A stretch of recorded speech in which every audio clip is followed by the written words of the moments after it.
매일 성경과 함께하는 오늘의 큐티 시간입니다.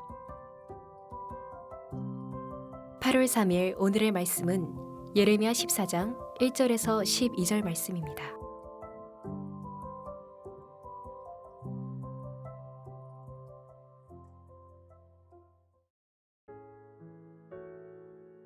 가뭄에 대하여 예레미야에게 임한 여호와의 말씀이라.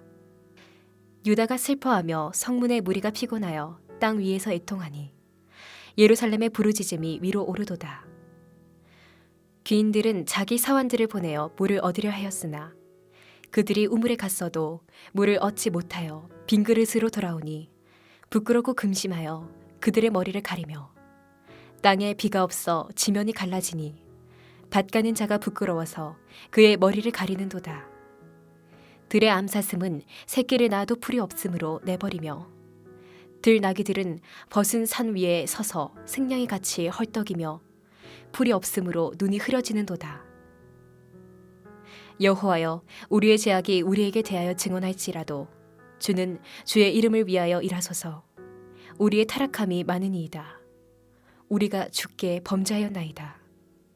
이스라엘의 소망이시오 고난당한 때의 구원자이시여, 어찌하여 이 땅에서 거류하는 자같이 하룻밤을 유숙하는 나그네같이 하시나이까. 어찌하여 놀란 자 같으시며 구원하지 못하는 용사 같으시니까. 여호와여, 주는 그래도 우리 가운데 계시고 우리는 주의 이름으로 일컬음을 받는 자이오니 우리를 버리지 마옵소서. 여호와께서 이 백성에 대하여 이와 같이 말씀하시되 그들이 어그러진 길을 사랑하여 그들의 발을 멈추지 아니하므로 여호와께서 그들을 받지 아니하고 이제 그들의 죄를 기억하시고 그 죄를 벌하시리라 하시고, 여호와께서 또 내게 이르시되 너는 이 백성을 위하여 복을 구하지 말라. 그들이 금식할지라도 내가 그 부르짖음을 듣지 아니하겠고 번제와 소제를 드릴지라도 내가 그것을 받지 아니할 뿐 아니라 칼과 기근과 전염병으로 내가 그들을 멸하리라. 가나안 종교에서 가뭄이란 바알이 잠시 부재 중이라는 것을 의미했습니다. 바알 신앙에 찌들어 있는 유다 땅에 하나님이 가뭄을 내리십니다. 가뭄은 바알의 부재가 아닌 하나님의 임재라는 것입니다. 우상 숭배를 심판하시려는 하나님의 적극적인 개입이라는 것입니다. 유다 땅은 강우량도 적고 물이 넉넉히 공급되는 땅이 아니므로 가뭄은 치명적입니다.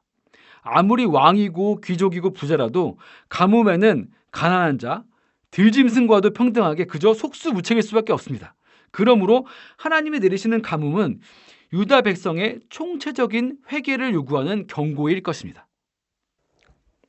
어제 본문에서 예레미야는 들을지어다, 제발 귀 좀 귀 기울여 달라, 너희가 거부하여 심판받으면 나는 숨어서 눈물을 흘릴 것이다 라고 호소했습니다.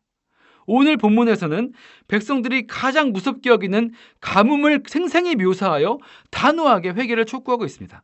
하지만 어제처럼 부탁을 해도 오늘처럼 호소를 해도 유다 백성들은 동일하게 무반응입니다. 참혹한 심판이 예고되었으면 국가적인 회개의 선언이 나올 법도 한데 이어지는 것은 예레미야 한 사람의 기도뿐입니다. 오늘 본문의 새 등장인물의 반응을 중심으로 본문을 좀 더 살펴보겠습니다.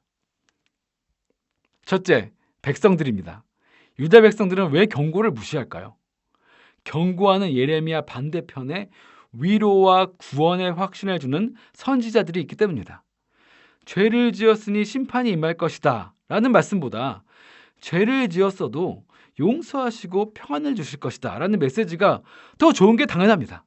우리도 예레미야 같은 심판의 메시지를 건너뛰고 듣기 좋은 성경 말씀만 골라서 듣고 읽고 묵상하다 보면 하나님의 경고에 무감한 그리스도인이 되고 말 것입니다. 또 하나의 이유는 집단성입니다. 예수님은 십자가의 길은 좁고 협착해서 찾는 이가 적을 거라 하셨습니다.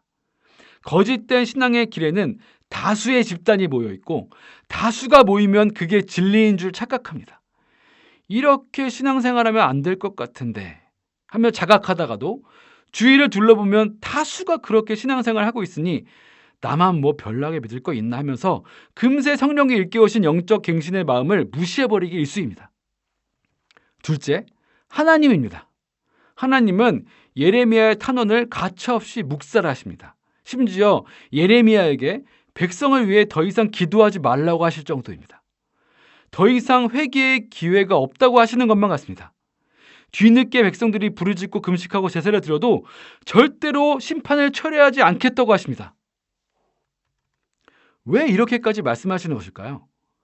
예레미야를 죽이려 할 정도로 하나님의 경고를 무시하던 백성들이 뒤늦게 회개의 제스처를 취하는 것은 거짓 회개일 것이기 때문입니다. 당면한 고통을 피해보려고 하나님을 조종하려 하는 것이기 때문입니다. 하나님은 결코 속지 않으실 것입니다. 유다에게 있어 이제 진정한 회개는 하나님이 계획하신 심판을 수용하고 낮아지고 또 낮아져서 그들 삶에 하나님밖에 의지하리가 하나도 남지 않은 상태가 되는 것일 것입니다. 셋째, 예레미야입니다. 예레미야는 존경받지 못하고 미움받는 선지자의 사명이 너무 고달파서 하나님께 불평도 참 많이 했고 또 자신을 위협하는 백성들을 심판해달라고 하나님께 탄원하기도 했습니다. 그런 예레미야가 자신의 메시지를 거부하고 무시하고 심지어 제거하려는 백성들을 용서해달라고 기도하고 있습니다. 오늘 우리도 우리를 괴롭게 하는 사람들과 상황들 앞에서 한없이 갈팡질팡하지만 결국 최종 결론은 하나님 앞에 그 사람과 상황을 다 내어놓고 기도하는 것밖에 없습니다. 기도하고 있습니까? 라는 질문에 네 라고 대답하려면 기도하는 특정한 시간과 구체적인 자리를 명시할 수 있어야 한다는 말을 들은 적이 있습니다. 예레미야와 같은 이 시대에 예레미야와 같은 어려움 속에서 우리는 예레미야처럼 기도하고 있습니까?